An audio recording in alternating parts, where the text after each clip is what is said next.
খনি অঞ্চল জামবাদ এলাকার মানুষের দীর্ঘদিনের চাহিদা ছিল এলাকায় পরিশ্রুত পানীয় জলের।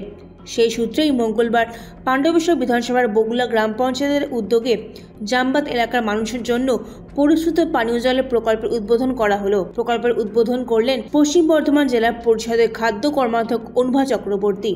এছাড়া উপস্থিত ছিলেন পঞ্চায়েত প্রধান বীর বাহাদুর সিং এবং পাণ্ডবেশ্বরের প্রমুখ নেতৃবৃন্দ। ECL अथॉरिटी और पंचायत मतलब राज्य सरकार के द्वारा बहुत ही एक अच्छा प्रचेष्टा है। जो यहाँ का जो लोकल जो ये है पब्लिक जो है उन लोग के भलाई के लिए कुछ अच्छा ऐसे जो सोचा गया है। পাণ্ডবেশ্বর থেকে নিজস্ব প্রতিনিধির রিপোর্ট, এনএম নিউজ।